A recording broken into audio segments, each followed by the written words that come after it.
Cricket কার্যক্রম থেকে আজীবন নিষিদ্ধ সাবেক ক্রিকেটার মঞ্জুরুল ইসলাম পিছিয়ে গেল হাবিবুল বাশারের প্রধান নির্বাচক হওয়া। অবিশ্বাস্য ব্যাটিং ধস শ্রীলঙ্কার। বিশ্বকাপের সুপার 8-এ বড় জয় ইংল্যান্ডের। ভারতের বিপক্ষে বিপর্যস্ত দক্ষিণ আফ্রিকা। চ্যাম্পিয়ন ইন্টার মায়ামির পরাজয়ে শুরু MLS মৌসুম। রাগে ক্ষোভে রেফারির দিকে তেড়ে গেলেন মৈসি। বাংলাদেশের সব ধরনের ক্রিকেট থেকে নিষিদ্ধ হলেন আজীবনের জন্য সাবেক ক্রিকেটার মঞ্জুরুল ইসলাম। বিসিবির জরুরি সভায় রোববার এই সিদ্ধান্ত হয়েছে। নারী দলের সাবেক নির্বাচক এবং ম্যানেজার ছিলেন মঞ্জুরুল ইসলাম। তার বিরুদ্ধে যৌন হয়রানির অভিযোগ এনেছিলেন নারী দলের সাবেক অধিনায়ক জাহানারা আলম। 4টি অভিযোগের মধ্যে 2টি প্রমাণ পেয়েছিল বোর্ডের তদন্ত কমিটি। তাদের সুপারিশের ভিত্তিতে মঞ্জুরুল ইসলামকে ক্রিকেট কার্যক্রমে সম্পৃক্ত না রাখার সিদ্ধান্ত নিয়েছে বিসিবি। সভায় নারী বিপিএলের দিনক্ষণ চূড়ান্ত করেছে বোর্ড। 4 এপ্রিল শুরু টুর্নামেন্ট। ঢাকা এবং চট্টগ্রাম 2 ভেন্যুতে অনুষ্ঠিত হবে 3 দলের ম্যাচ। 14 এপ্রিল হোম অফ ক্রিকেটে হবে ফাইনাল। এদিকে প্রধান নির্বাচক গাজী আশরাফ হোসেনের সাথে 1 মাস চুক্তির মেয়াদ বাড়িয়েছে বিসিবি। প্রধান নির্বাচক হিসেবে হাবিবুল বাশারের নিয়োগ পিছিয়ে গেছে।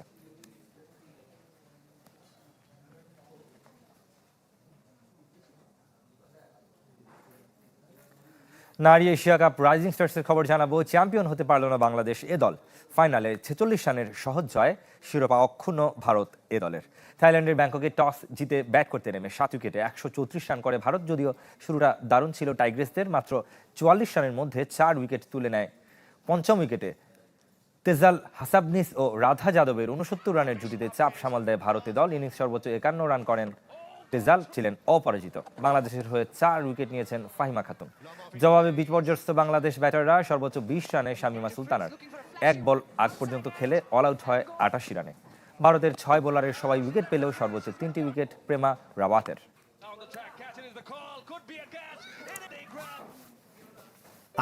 টি20 বিশ্বকাপের খবর জানাবে এবার। হার দিয়ে শুরু হলো শ্রীলঙ্কার সুপার 8 মিশন। স্বাগতিকদের বিপক্ষে ইংল্যান্ডের জয় 51 রানে। পাল্লেকেল স্টেডিয়ামে ইংল্যান্ডের করা 146 রানের জবাবে মাত্র 95 রানে অল আউট হয় শ্রীলঙ্কা। 21 রান এবং 3 উইকেট নিয়ে ম্যাচ সেরা উইল জ্যাক্স। ক্যান্ডি থেকে আশিক রুদ্রের রিপোর্ট। হারের বৃত্তে শ্রীলঙ্কা। দাপটের সাথে বিশ্ব আসর শুরু করা দ্বীপদেশটি গ্রুপ পর্বের শেষ ম্যাচে জিম্বাবুয়ের কাছে হোঁচট খেয়েছিল। এবার হার ইংল্যান্ডের কাছে। তাতেই সেমিফাইনাল স্বপ্ন কঠিন লঙ্কানদের। চেনা কন্ডিশন, চেনা উইকেট, সাথে গ্যালারি ভর্তি দর্শকদের সমর্থন। তবে পারফরমেন্সে বড্ড অচেনা। জোফরা আর্চারের গতির কাছে হার মানেন ইনফর্ম ওপেনার পাথুম নিসানকা। ছন্দে থাকা আরেক ব্যাটার কুশাল মেন্ডিসের শট সিলেকশন দৃষ্টিকটু। পরের বলেই বড় শট খেলতে গিয়ে বিপদ ডেকে আনেন পবন রত্নায়কে। উইল জ্যাক্সকে হ্যাট্রিক পূরণ করতে দেননি দুনিত ভেল্লা লাগে। তবে পরের ওভারে এই অফ স্পিনারের তৃতীয় শিকারে পরিণত হন লঙ্কান অলরাউন্ডার। তার আগে আরেক ওপেনার কামিল মিশরাকে ফেরান জোফরা আর্চার। অধিনায়ক দাসুন সানাকা যতক্ষণ ছিল লঙ্কানদের আশাও টিকে ছিল। তবে বাউন্ডারি লাইনে উইল জ্যাক্স, টম ব্যান্টনের দারুণ বোঝাপড়ায় স্তব্ধ হয়ে যায় পাল্লেকেল স্টেডিয়াম। ততক্ষণে 147 রানের টার্গেট পাহাড় সম। সকাল থেকে পাল্লেকেলের আকাশ ভারী থাকলেও ম্যাচের আগ মুহূর্তে রোদ হাসে। টসের ব্যাট করতে নেমে লঙ্কান স্পিন সামলাতে ভালোই বেগ পেতে হয় ইংলিশদের। পাওয়ার প্লের মধ্যে জস বাটলার আর জ্যাকব বেথেলকে হারায় ইংল্যান্ড। ইংলিশ ব্যাটারদের আসা যাওয়ার বিপরীতে ব্যতিক্রম ফিল সল্ট। স্রোতের বিপরীতে এক পাশ আগলে রেখে 40 বলে খেলেন 62 রানের ইনিংস। 150 কম রান করেও জিততে বেগ পেতে হয়নি ইংলিশদের। চলতি বছর পাল্লেকেলেতে এটি ইংল্যান্ডের 4র্থ জয়। আশিক রুদ্র, চ্যানেল 24, ক্যান্ডি, শ্রীলঙ্কা।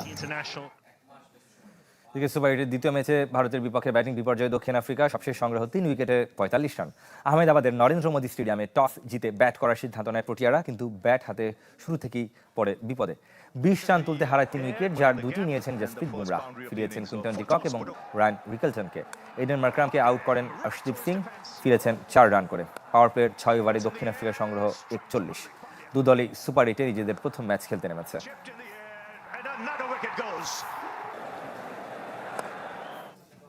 এদিকে কাল সুপার 8-এর এক ম্যাচ। মুখোমুখি 2 গ্রুপ চ্যাম্পিয়ন ওয়েস্ট ইন্ডিজ এবং জিম্বাবুয়ে। মুম্বাইয়ের ওয়াংখেড়ে স্টেডিয়ামে ম্যাচটি শুরু হবে সন্ধ্যা 7:30টায়। অস্ট্রেলিয়া শ্রীলঙ্কাকে হারিয়ে আসরে চমক দেখিয়েছে জিম্বাবুয়ে। গ্রুপ পর্বের 4 ম্যাচে 3 জয় আর পরিত্যক্ত হচ্ছে 1 ম্যাচ। বিপরীতে 4 ম্যাচে শতভাগ জয় উঠছে ওয়েস্ট ইন্ডিজ।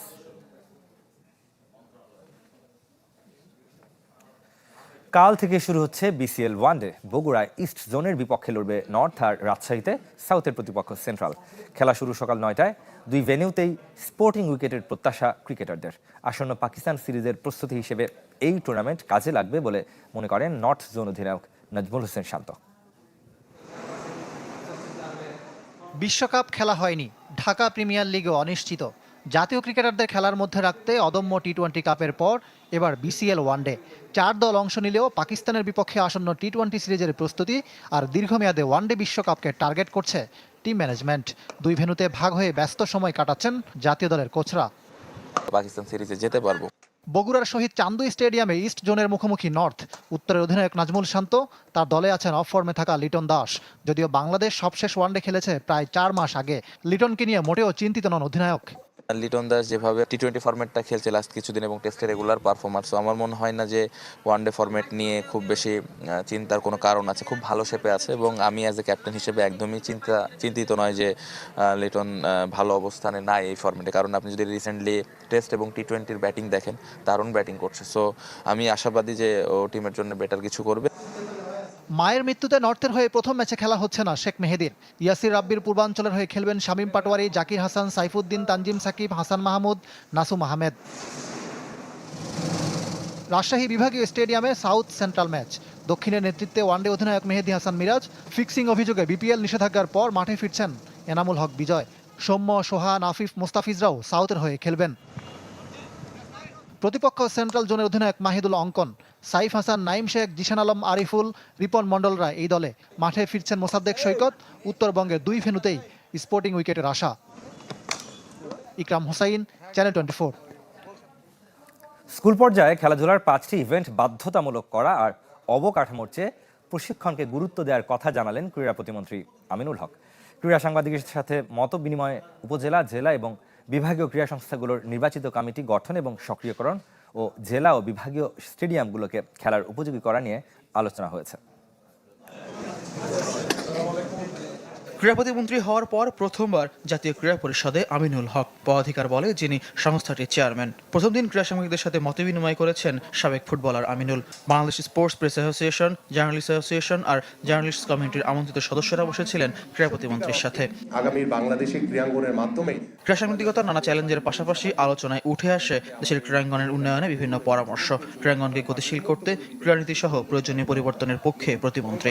আমাদের যে ক্রীড়া নীতি রয়েছে সেই ক্রীড়া নীতিও আমি আলাপ আলোচনার মাধ্যমে আমরা যেখানে যেখানে পরিবর্তন করা দরকার, যেখানে আরো সহজ করা দরকার, সেটি তো খেলোয়াড়দের জন্য, এবং সেই খেলোয়াড়রা যদি ভালো থাকে তাহলে আমার দেশের ক্রীড়া সংগঠক, খেলোয়াড়রা সবাই ভালো থাকবে। চতুর্থ শ্রেণী থেকে স্কুল পর্যায়ে খেলাধুলার 5টি ইভেন্ট বাধ্যতামূলক করা, অবকাঠামোর চেয়ে প্রশিক্ষণকে গুরুত্ব প্রদান, উপজেলা, জেলা ও বিভাগীয় ক্রীড়া সংস্থাগুলোর নির্বাচিত কমিটি গঠন ও সক্রিয়করণ এবং জেলা ও বিভাগীয় স্টেডিয়ামগুলোকে খেলার উপযোগী করা, সাফল্য নিরীক্ষে ডিসিপ্লিনগুলোকে গুরুত্ব দেওয়ার প্রসঙ্গ ওঠে মতবিনিময়।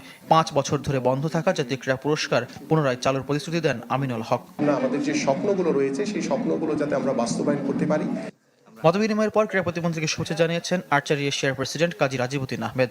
আর্চারি এশিয়া এবং গ্লোবাল স্পন্সরশিপের মাধ্যমে বাংলাদেশে আর্চারি সেন্টার অফ এক্সেলেন্স প্রতিষ্ঠার আগ্রহের কথা জানিয়ে সরকারের সহযোগিতা কামনা করেছেন সংস্থাটির প্রেসিডেন্ট।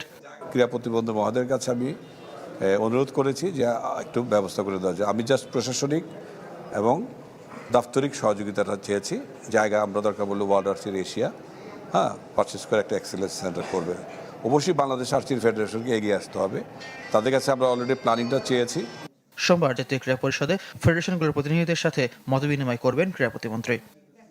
ফয়জুল ইসলাম, চ্যানেল 24, ঢাকা।